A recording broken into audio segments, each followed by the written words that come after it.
Talk about the weather now. Take a live look over Gastonia as I bring in meteorologist Brandon Lawson right now. When we look outside as to what we're seeing, Brandon, I mean, take a look here. More storms as we head into the weekend, but also it's not too bad right now. 77 degrees out there. Yeah, I tell you what, we've got a lot of cloud cover overhead. That's keeping us cooler today. Temperatures about 10 degrees cooler compared to what we were at this time yesterday. And speaking of lower numbers, Hurricane Erin is a lower category compared to what we were yesterday. We had a Category 4 storm yesterday afternoon. It's now a Category 2 storm with 105-mile-per-hour sustained winds. So yeah, it is a weaker storm, and I will say it's dealing with a lot of wind shear, drier air. That's what's really intruding the strength of the storm, but it's still going to lead to some pretty significant impacts along the coast. Don't let the lower category or lower strength storm fool you. This is still going to be a pretty nasty storm for the Outer Banks. You can see Category 2 storm on Thursday morning, and this is going to miss offshore by about 100 to 150 miles. However, there's going to be a lot of water that's pushed inland along the Outer Banks and parts of the eastern Carolina coastline. So we'll keep an eye on this for you. It's something we'll have to continue to watch over the next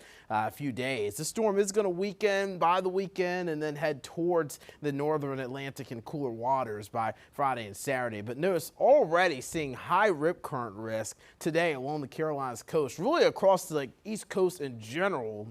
We have these high rip current risks.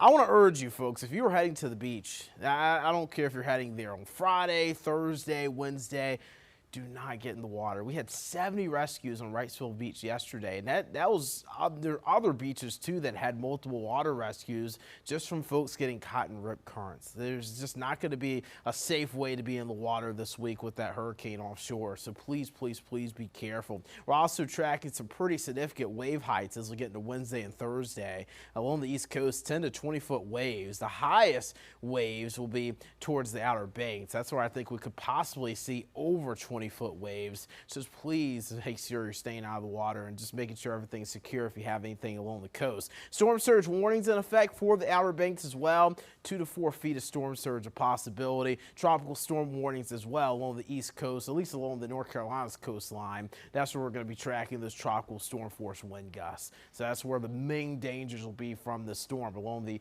Carolinas coast. That's where we're going to be tracking the big impacts. Now, there are other systems we're keeping an eye on in the Atlantic that could form here. We got a wave coming off the coast of Africa, a new wave, has a 30% chance of tropical development. We've also got another disturbance out in the Atlantic. That's going to be moving in really the general path that Hurricane Erin did before it really became a monstrous storm. 60% chance of tropical development. Now, we'll be moving into some cooler waters.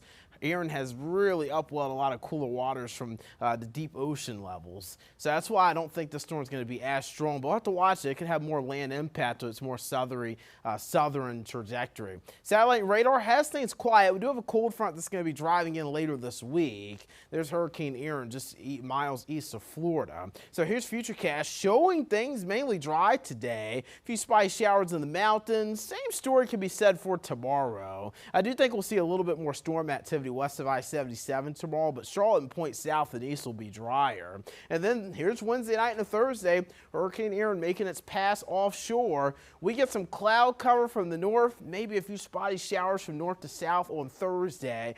But that's about it. Again, we're not going to be expecting really any impacts here locally from Hurricane Erin. That's all going to stay along the coast. Now, the Panthers game Thursday doesn't look too bad. I won't rule out a storm or two. I think the better storm chances will come this weekend. Temperatures staying in the 80s throughout the 7-day forecast. We might touch 90 tomorrow and Thursday, depending on how much sun we see. Queen City News Plus. Just search Queen City News on your smart TV's app store.